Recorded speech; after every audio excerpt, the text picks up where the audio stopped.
Hello. Something happened. Hi.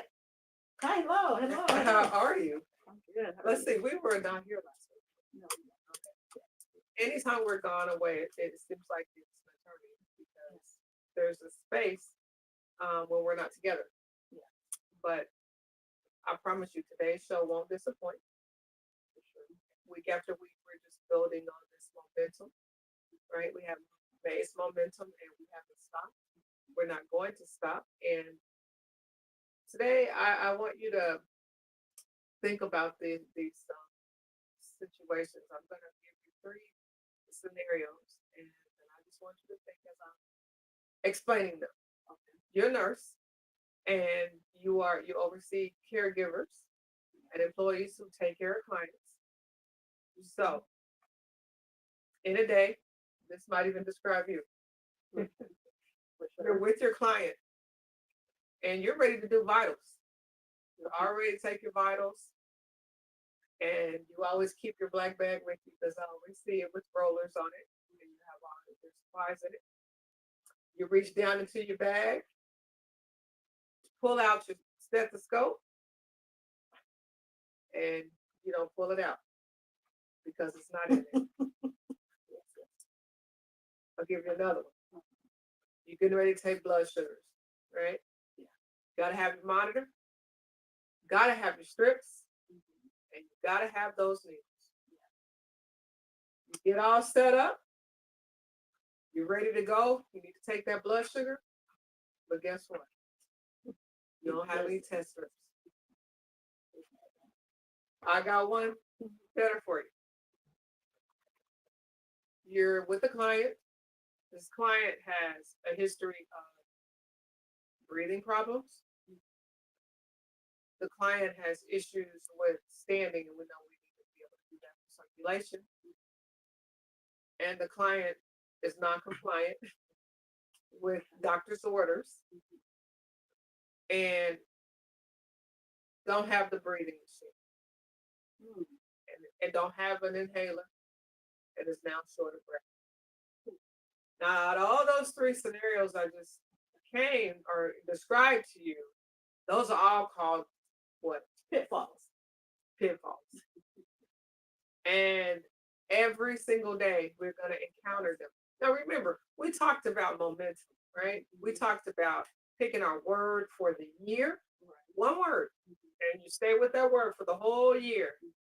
We talked about goal setting, where you can write your goals down as you focus on the one word you select for the year to keep you focused all the way. We even talked about how we have those goals sticky notes. They can be posted around you. Some people like lists, some people like them posted around, some people just like them in their mind. Yeah. But you just can't avoid these scenarios that happen and multiple times throughout the day. I'll give you another one, right? You got an appointment, you're getting ready for it, you go into the appointment, can't find your purple iPad. Right? Right. Those are all pitfalls. Yes. And we all have them. And when we have those pitfalls, you say what? Well, you have to make the best of it. How do you have a comeback? You have to have a comeback. Okay. So I like the scenarios. I really do. Okay, you want to back up on those Let's scenarios? back up on those scenarios. Back it 'cause up. I've had that We're before. going to back it all the way up. We're going to go to the first one. Yeah. So you're ready to do vitals. Yeah. You reach down in your black bag. I seen your black bag on wheels. Yeah. Reach down to get your stethoscope. It's not in there. You kind of go around it, fiddle around in your bag. You can't find it. What do you do? Actually, that's happened, but thank God I also have backup stethoscopes. I do have more than one. So you have another I have- location. Yes, but it depends where I'm at because this has happened to me. Like if I'm in the facility, I do have like a stethoscope that comes into a bag also. So I've had to use their backup. It's not mine, but I end up using theirs. So it really worked out, but it depends where I'm at. I've had a scenario where I'm gone to a client's house and I'm like, oh, I don't even have my blood pressure machine. How does that look? And so I have to think fast. Do they have their own? So I can take a blood pressure. But I've had situations where I didn't have it, and then I would have to come back. So that's a pitfall. And it's because either my lack of preparation, um, put me in the pitfall, Mhm. or maybe I did have it and someone else took it out. I don't know where it went to, but things happen. That's life. But the thing is, if you prepare in advance, that will prevent and hopefully prevent some of the pitfalls. Some of them you cannot even imagine what is going to happen. Because But life it is happens. going to Life happen. happens. Yeah. So it's just how do you deal with it? I always say, if you get lemons, how do you turn into lemonades? That happens all the time. So you just have to take the positive out of it. How can I make this work in this situation? Let's go to the scenario with the test strips. Yeah. Oh, yeah. We have that. Mhm. You gotta take the blood sugar. Don't have the strips. Yes. What do we do? So in that situation, if the person's a diabetic, what I would do is just ensure they don't eat a lot of food because I don't know what their blood sugar is. So I'm not going to feed you pizza, ice cream, baked potato, all of that. So I'm going to have to modify that meal because I don't know what your blood sugar is. So if I feed you a lot of carbs and then your blood sugar spikes by the time we get either by the time we get the blood sugar strips, or you're probably going to end up going into a diabetic coma or something. So I got to modify your meal. So I don't know what your norm. I don't know what that blood sugar looks like. And if they take insulin, that's another step higher too, because you don't know what their blood sugar is. You don't want to give them, this insulin without them eating. So it depends on the situation. You have to figure out how much insulin they're taking and how much food intake they're going to take in to kind of balance it out. And sometimes you can, if you've done this for so long, you can guesstimate and say, okay, this person's going to eat, if they eat all the time, 100% of their meal, you can say they're going to eat 100% of their meal. So most likely I'll be good to give them that insulin dose. And that's you just knowing your, Yeah, that's just you knowing the knowing. clients. Yeah, just knowing the client. But if you have someone that's a picky eater and then they have 25 units of insulin, and they might eat all their food, they may take a couple bites. You probably want to tread the waters in terms of how much insulin to give them because we don't know. We don't know what the sugar is. And we'll use that last one when we talked about the client who kind of has some challenges standing, has issues breathing, um, has has a few things going on, and don't have the breathing machine, don't have the inhaler, and now all of a sudden is really gasping for air, struggling to breathe. That's a 911 call right there. You just call 911. There's nothing you can do because again, they cannot breathe. They need an inhaler. There's no inhaler. That's a medical emergency. Okay.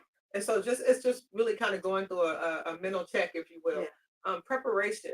You talked about a little bit about just having that preparation in the day. You as a caregiver is approaching your day, or as a nurse. What do you do? How do caregivers go about the day by making sure that we have the things that we need? Because after a while, we think, listen, I know my client. I know my medication list. I know the care plan. I know what's going to happen. Yet every day there's going to be something that you didn't account for, even with your best planning. Yeah. And you say what to that? You have to make the best out of things because again, you're in their homes. You don't know what the situation is in their homes. So say, prime example, you come to work and you try to cook a meal. They have no meals. Okay, they have no meals. One, maybe they didn't have the money to get it. Two, somebody ate all their food. I don't know. So you don't just come and says, well, I don't know what to cook for you and just have an attitude. You're going to say, okay, what else is in there? Can we make some beans and rice, something, so the person can still eat? And so it's thinking outside the box and trying to improvise. Okay, because we do that a lot with improvisation because we don't know what situation we're going to walk into, and their situation is their situation. We cannot change their situation. The only way you can help is trying to minimize the stress. True story. True story. I was training. I don't know if you remember this employee, young man, going to the house of a client. Client is in a wheelchair. Then the client begins to shake and kind of passes out. Go into the refrigerator and look. There is no food. No food. No, the refrigerator is empty. There is no water. And so now, I was like, oh, we talked prior to getting there, we talked about all the possibilities of what could happen. Was not expecting that to happen. Just so happened this client lives not too far from the store. So I was able to get over, but guess what? We had, while I was training, this new, he was on the job. It was on the job training, and he got on the job training like right then and there. And then still had to watch, make sure she's good. I was like, anything, I won't keep your phone because make sure it's charged because we may have to call 911. And then a family member. And I made a mad dash. I think I was in and out in 5 minutes. I was tops. Didn't park right in the handicap spot. And then the guy called our phone number that was on the outside of the car and said, this person, he was reporting me to me. And I was like, we got a medical emergency. We got a medical emergency. I can't explain right now. So I had to dive in, dive out. He called back again. I'm like, no, really, it's a real medical emergency. So for a client. So they really do happen. And it's the good thing that person wasn't a diabetic, right? She just had to eat. That's right. Yes, That's right. She and it caused her like she just kind of conked out and started shaking. And she hasn't eaten. Yeah.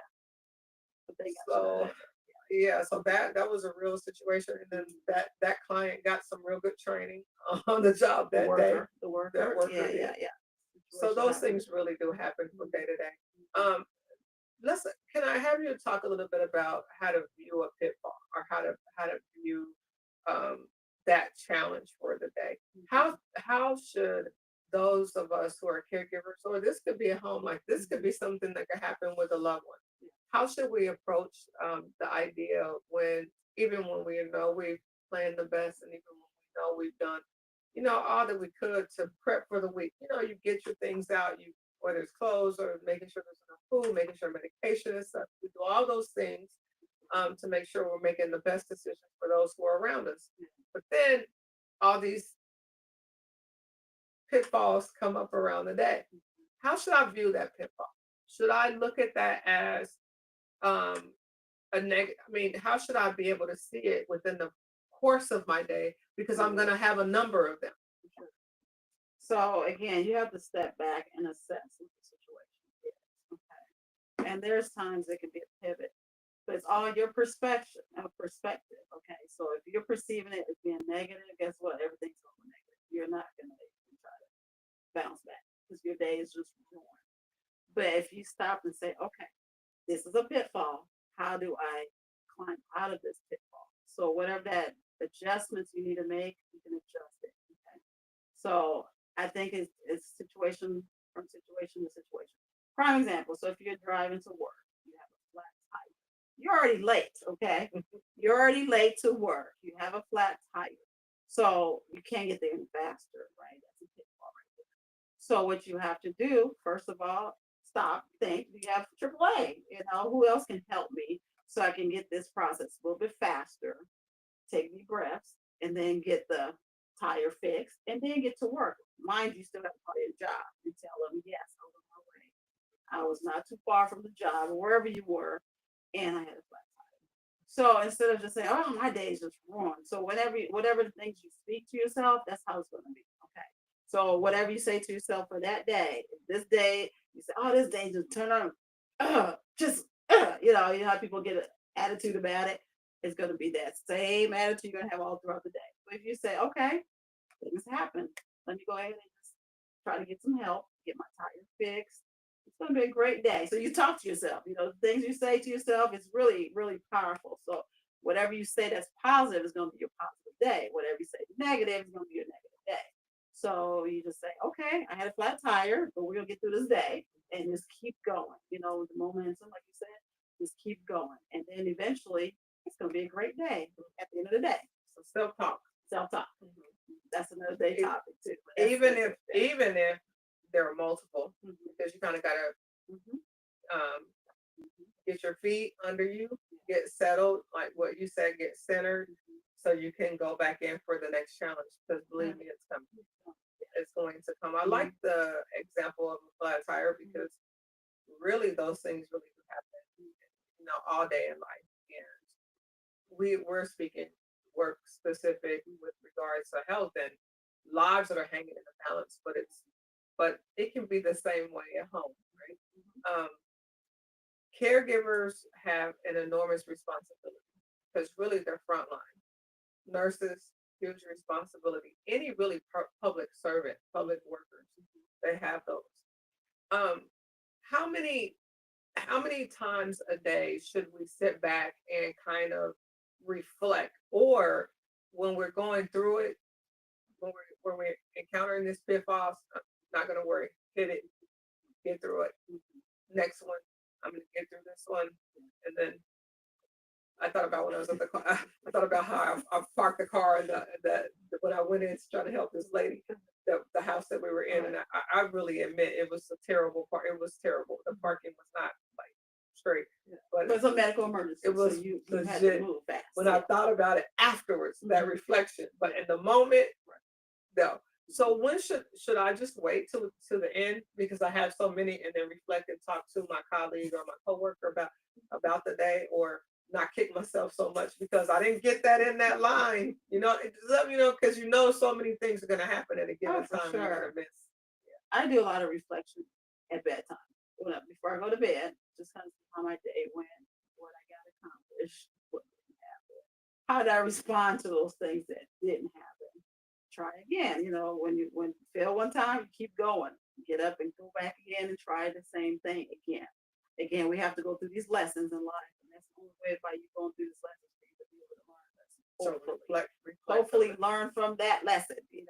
So if you did have a flat tire that morning, you kicked yourself, oh my goodness, I should have left early. Look at this, just going off about that situation. Maybe the next day or maybe the next month or whenever you have another flat tire, you're like, man, I overreacted. I would have just calmed down, took some deep breaths. It's gonna be okay. I'm gonna get this tire fixed and I'm gonna get to work. So, put things in place like steps. How do you get that accomplished? I was thinking about this. I'm not a race car enthusiast by any means, but I just know that when they're on the track, I know they're racing around so many times doing laps, and I know the tires get bad really quickly, and they have these pit stops that they have to make. And when they pull over, I think they have like 5 seconds, probably not even that. And it's a team that has to change these tires within a very short time, but they have to take them off and take these the little nuts off the cars and put them on quickly so that the wheel is secured to get them back on the track so they don't lose their space in the race. Position, yeah, position in the race. And it's really a science because they study how quickly they need to pull over at this pit stop. And you got, if you're off by if you're off by a second or two, it can throw your whole position. It's amazing to me, but they have it down. It's precise. And so I think about that. Like I like what you said, that pit stop is what I think about when you hit the pitfalls. The pit stop is your time to go back and think about how to reposition yourself so you're not beating yourself up for what didn't take place. And that is still going to help you with keeping the momentum. It's hard to see the momentum when you have so many pitfalls through the day, and you don't want to take that pit stop. But the pit stop really with the race is something I like. Mr. Wilson, you might be able to help me. I don't know. If you might know, Bubba, what's his name? Bubba, he's African American. It's not very many race car drivers, but I know his first name is Bubba. I want to say Bubba Smith, is what I want to say. But he, Michael Jordan is the one who bought his car, and he wanted to be the best race car driver. So I only know that he studied very precisely all the way down to the minute minute and second how to hit the track, how to move, like he had all this down to a science. How the weight of the car, how big, how small, how that's kind of how I liken it when we as caregivers we're looking at, okay, I you know I came in, I got to do vitals, I left my bag, in the scheme of things, oh, I got another one here. Yeah. Oh, she has one here. So you're already ready to go to the next one. And I think that's what you said. Be ready for Next the challenge. next challenge Mhm. and be ready to be in a position to solve it. Come in, I don't have my test strips. Okay, so now I'm gonna go back, make sure you're not eating the right things. And let's say You are this eating the right thing. that you are. Yeah. But what happens if I don't have that knowledge or I'm filling in? I then make a That would phone be call. tough. Yeah, you can make a phone call. Again, there's so much out there on the web too. If you really want to be intentional and you say, okay, this person does not have this strict, but they're insulin dependent. What else can I do to make sure they're not going to either be bottomed out, because again, how much are they eating? Are you going to eat enough? That type of thing. So you can always go back and say, if they're going to eat all their food, most likely the insulin will be okay. But you don't know unless you know that individual. If they're someone that has a great appetite, someone that's a picky eater, you might want to thread the water to type, give the whole insulin, or maybe you can, space it out and wait till they eat it and give the insulin. So there's a couple ways you can do it. It all depends. Because I know family members take care of people at home and they really don't know what to do, especially when somebody's a picky eater.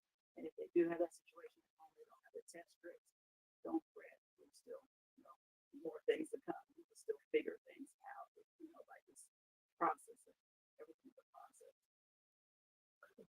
So just the one thing about it is it's a work in progress daily. That's something for us to remember as we go. Big question. I set up the program in the beginning with the scenarios. You told us we have pitfalls. You told us how we're gonna encounter them. There's no way to avoid them in a work day. You're in life even. That's hard. You're not gonna avoid pitfalls. Told us how we can be able to help us get through to how we can process around it. My question to you is, how do I identify them? Because if there's so many that happens in a day, if I can identify them, I guess my question is, if I can identify them, can I minimize them? For sure. You can. So, not get rid of them, but if I can identify them, and how do I begin to figure out where do I begin to look to figure out which one are my pitfalls? So let's start with the beginning of the day. Okay. So if you know it takes you about 30 minutes to get to work, and you know you have only 20 minutes because you're running late, guess what? That's a pitfall by itself because you're going to be late for work. And then you're speeding down the highway, trying to honk at everybody to get out of your way. You're already in the pitfall. So to minimize that pitfall, it goes back on you. You have to plan ahead. Leave early. I had that scenario this week. I was like, whatever, I'm going to be late regardless, because I didn't leave that 15 minutes early. So that was my pitfall. And again, never try to blame somebody else because you messed up. That's what you usually do. No, the traffic was so heavy. No, you didn't leave on time. So it's back on you.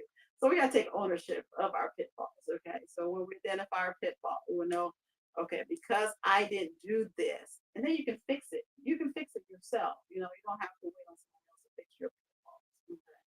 And that's success. That's a success story right there. So in my mind, if I say I need to leave an extra 20 minutes because that traffic on 435 was going to be really, really heavy, because I had that this week. I was like, and I took I took accountability for it. I was just running late. And then so again, it's a pitfall, but again, it's workable. It's a workable pitfall. And then just acknowledging there will be some. Yeah. There's some factors you can't control. Yeah. Weather, I got caught in a storm yesterday. And it threw me 30 minutes off the course because I didn't. But if I'd looked at the forecast, because I did not, that's your I pitfall. did it. Yeah. I didn't look at I just assumed, well, it was bright and sunny over here. It's gonna be bright and sunny over there. Wrong. Yeah. Okay. Yeah. I hit that rain cloud and it threw my whole day. Yeah. So there is something that you're saying about that, but understanding that you can't control the pitfalls do help us, but we all have them. You can minimize them by your best planning. Reflect over. I'm kind of summarizing. Yeah. Reflect over at the end of the day the number of pitfalls that you had so that you can improve upon them and be precise. Own it, take ownership of the things that you know that I could have improved in so that the next day can be better. It's always good to have somebody you can talk to and vent to. Because you need that, but that's going to help you. Remember, I talked about the pit stop. So when you make that pit stop, you'll have that team put that piece, put it on right, so you can get back in the race and stay strong. So all of those are I think helpful tips to be able to help those who are working in the work that we do, because you're going to have them. It's so interesting how you come through. That reflection is what helps you get better. And some things you can't anticipate, like we have, we can't go shopping for all of our clients if they go in and don't have food. But when we're talking life or death, those rules go out the window for sure, because we're saving a life. So you're just making the best decisions that you can with the knowledge that you have. Give yourself grace. Make sure you have people around you. I want to talk about I'm gonna let you in with your pitfall of coming in. The fourth scenario was about the purple laptop. Well, that would be yours truly. Yeah. Where was the purple laptop? In my laptop It was in a laptop bag. But it took me to stop and think, process, take deep breaths. I was like, it was in the right place, though, wasn't it it? was in the right place. It was in the right place. But yeah, because that would have been, I would have to go back. Setback, but yeah, it was good. So that, I mean, it turned out to be really good. I'm saying it in a way that's kind of comical, but it really did work out, and it was really in the right place. Yeah. So overall, in summary, your thoughts on pitfalls being a part when we think about our main momentum and pushing forward. Pitfalls are not setbacks. Okay. No. If anything, it actually will probably give you, especially if you overcome those, it's going to give you achieve feeling. You achieve something. Okay, I can do this again, over and over, and then you can get bigger and better at different things. So it's more of a learning process for us. Oh my goodness, this has been so good. This has been so good. It's been a really good topic of pitfalls. I hope you all were helped by this today. I know I was. Yeah. I have them all the time. Yes. And I really thought about that. It really did help me, the pitfall, when we went to that will stick with me probably forever. Yeah. Because we deal with fragile individuals, and you want to make the best decisions that you can for each person that we care for, and give them the best care possible. And making sure that as we train those under us, we're giving them the skills that they need to go out so that they can also be better. Thank you so much, Restream. I appreciate you so much. Those who want to find out about Courageous Home Care, tell us how they can do that, and provide some contact information. Well, we are Courageous Home Care, located at 300 Southwest Mall in Lee Summit, Missouri. Our phone number is 816-699-2352. We are on Facebook, so like us on Facebook, and then we're on YouTube also. Subscribe to our channel. Thank you so much. Oh my goodness. This was a great push from our Main Momentum series going forward with pitfalls. Thank you. Thank you for listening.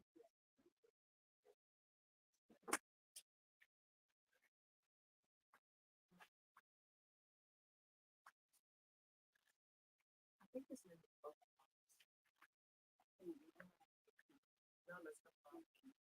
that was a good show.